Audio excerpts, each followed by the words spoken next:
Good morning, students. I am Shashi Verma, your English teacher, and today we are going to read a new poem, Our Tree, written by David Harmer. Okay, it's your lesson number 9 at page number 51. So this, as its title suggests us, tells us that this poem is about the trees, okay, for the cutting of trees. Okay, so let's start reading it. It takes so long for a tree to grow, so many years of pushing the sky.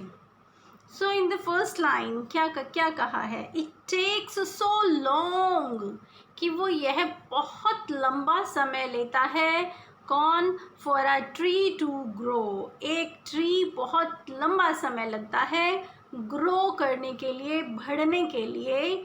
So many years of pushing the sky means कई सालों तक वो sky को push करता है। ठीक है, यहाँ pushing the sky, yes, tree cannot push the sky.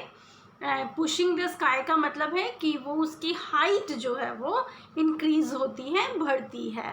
ठीक है, long branches stretch the arms read out with their wooden fingers. So long branches, जो उसकी ब्रांचेस हैं, शाखाएं हैं, वो लंबी होती हैं। स्ट्रेच द आर्म्स, जैसे हम अपनी आर्म्स को स्ट्रेच करते हैं, लंबा करते हैं। सो यहाँ पर कहने का मतलब है कि जो ट्री है उसकी जो ब्रांचेस हैं वो स्प्रेड हो जाती हैं, फैल जाती हैं और लंबी हो जाती हैं। ठीक है, read out there reach out with their wooden fingers. Wooden finger किसको कहा है? फिंगर्स, यानी अब ब्रांचेस जो हैं उसकी ब्रांचेस के बाद भी आगे स्मॉल ब्रांचेस होती हैं ट्री की, है ना। सो वो जो स्मॉल ब्रांचेस हैं उनको, और you can say the twigs जो हैं उनको वुडन फिंगर्स कहा गया है, कि वो अपनी वुडन फिंगर्स के द्वारा वो रीच करती है, मीन्स आगे की तरफ बढ़ती है। ठीक है, सो क्या कहा है इस पैराग्राफ में, स्टैंजा में, कि ट्री ग्रो करने के लिए बहुत लंबा समय लेता है, और जिस ग्रो में उसका क्या होता है, उसकी हाइट बढ़ती है, यानी ऊपर की तरफ उसकी हाइट बढ़ती है। और सेकेंडली वो अपनी ब्रांचेस को स्ट्रेच करता है, उसकी ब्रांचेस भी ग्रो करती हैं। ठीक है, और ब्रांचेस किसके थ्रू ग्रो करती हैं? अपनी वुडन फिंगर्स, यानी जो स्मॉल ब्रांचेस हैं उनको वो ग्रो करती है, आगे की तरफ बढ़ाती है।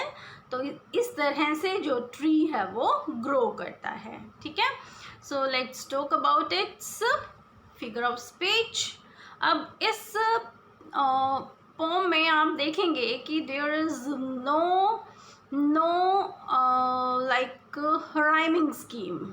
Okay, grow, sky, arms, fingers, तो इसमें कोई राइमिंग स्कीम यहाँ पर फॉलो नहीं हुई है। ठीक है, सो अब इसमें फिर फिगर ऑफ स्पीच क्या है? अब देखिए, पुशिंग द स्काई, स्काई को पुश करना, पुश मीन्स धकेलना। ओके, अब धकेलने का काम कौन कर सकता है?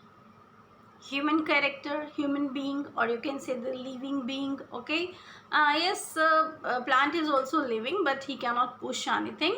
So here human character is imposed on the plant के ऊपर एक ह्यूमन कैरेक्टर को इम्पोज किया गया है। ठीक है, सो पर्सोनिफिकेशन इज देयर, यहाँ पर पर्सोनिफिकेशन है। ठीक है, उसके बाद है स्ट्रेच द आर्म्स, यानी अपनी आर्म्स को स्ट्रेच करना, फैलाना। So that's also a human character. Okay, human activity you can say. So it is also imposed on the trees, on the branches of the trees. Okay, so here it's also personification, यहाँ पर भी personification है। अब next देखिए, wooden fingers. अब उसकी fingers को कैसा कह दिया गया है? उसकी फिंगर्स को वुडन बोल दिया गया है, कि उसकी फिंगर्स हैं वो वुडन हैं। ठीक है, सो या फिर उसकी जो ब्रांचेस हैं उसको वुडन फिंगर कहा गया है, जबकि प्लांट को कोई फिंगर नहीं होती है, फिंगर एनिमल्स या ह्यूमन बींग्स को ही होती हैं, ठीक है। सो यहाँ पर ये आपका मेटाफर आ जाता है क्योंकि उसने उसकी ब्रांचेस को वुडन फिंगर ही बोल दिया है, ठीक है। सो यहाँ पर आपका है metaphor. Pushing the sky personification, stretch the arms personification, wooden fingers metaphor, okay. Then in the next, ears drift by, fall like leaves from green to yellow and black to green, since my granddad was the boy and then before his father's father. अब क्या कहा है कि ears drift means to move slowly, drift means to move slowly, कि सालों तक tree धीरे धीरे मूव करता है, मूव नहीं करता। मूवमेंट मीन्स उसकी जो ब्रांचेस हैं उसकी हाइट और जो विड्थ है वो जो बढ़ती है उसको मूवमेंट कहा गया है, ठीक है। सो वो धीरे धीरे मीन्स ग्रो करता है, मूव करता है, कई साल उसको लग जाते हैं एक पूरा वृक्ष बनने में, ठीक है। फॉल लाइक लीव्स, अब वो क्या कहते हैं, फॉल यानी कि वो गिरता है, किस तरह गिरता है। अब प्लांट नहीं गिरता है, ठीक है, क्या क्या गिराता है, वो अपनी लीव्स को गिराता है, ठीक है। पर यहाँ पर कहा है कि फॉल लाइक लीव्स, कि जैसे उसके पत्ते गिरते हैं पत्तों की तरह वो फॉल करता है, ठीक है। बट यहाँ पर प्लांट के लीव्स के गिरने की बात कही गई है। Fall like leaves from green to yellow, कि जो लीव्स हैं प्लांट ट्री की वो पहले ग्रीन होती हैं और फिर जब वो गिरने वाली होती है उससे पहले वो येलो कलर की हो जाती है, मीन्स डेड हो जाती है, and then it falls down and then नीचे गिरकर वो सूख जाती है और फिर ब्राउन या ब्लैक कलर में चेंज हो जाती है, ठीक है। और then black to green, black to green means कि फिर से जो नीचे जो आपकी मीन्स जो फॉलन लीव्स हैं, ठीक है, फॉलन लीव्स जब गल सड़ जाती हैं तो वापस वो फर्टिलाइज़र का काम करती है और वो प्लांट को मिनरल्स देती है जिससे फिर से उसकी ग्रीन लीव्स ग्रो करती हैं, ठीक है। सो इस लाइन का ये मतलब है कि green to yellow, black to green. अब आप इससे पहले में देखेंगे years drift by, fall like leaves. So क्योंकि यहाँ पे लाइक लगाया हुआ है, किस तरह से, लीव्स की तरह से वो फॉल करता है, तो लाइक है यहाँ पर, तो कौन सा फिगर ऑफ स्पीच है, यहाँ पर सिमिली यूज हुआ है, ठीक है। देन थर्ड लाइन देखिए, since my grand dad was a boy, कि अब वो कहते हैं कि ये पेड़ जो है वो कब से है यहाँ पर, जब मेरे ग्रैंड डैड यानी उसके पापा के भी पापा, जब ग्रैंड डैड वो बॉय थे, and then before his father's father, और उससे भी पहले का ट्री है जब उनके फादर के भी फादर थे, मीन्स बच्चे थे, ठीक है।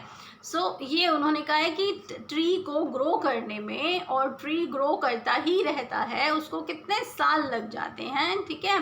यहाँ पर ये जो फादर्स फादर या ग्रैंड डैड को बताने का मतलब है, ये जस्ट हमें टाइम समझाने का मतलब है कि भाई ट्री को ग्रो करने में इतने साल लग जाते हैं, ठीक है। Then there's been elm outside our school, its shadow long across our playground. Today 3 men ripped it down, chopped it up, it took 10 minutes. क्या कहा है कि there's been elm, elm means a tall tree, एक बहुत पुराना old and tall tree, ठीक है। अब देखो ट्री, ठीक है, आप कहो कि नहीं 1 साल में हमारा ट्री बड़ा हो जाता है, 2 साल में बड़ा हो जाता है, कहाँ इतने साल लगते हैं, बट नहीं, वो ठीक है वो ग्रो कर जाता है, बट उसकी ग्रोथ, जो ट्री है उसकी ग्रोथ पूरी लाइफ चलती रहती है। उसकी स्टेम अभी पतली है, जैसे जैसे उसकी एज बड़ी होगी, ठीक है, उसकी जो स्टेम है, जो उसका तना है, वो बड़ा बड़ा, उसकी विड्थ जो है वो ज़्यादा होती जाएगी, ठीक है।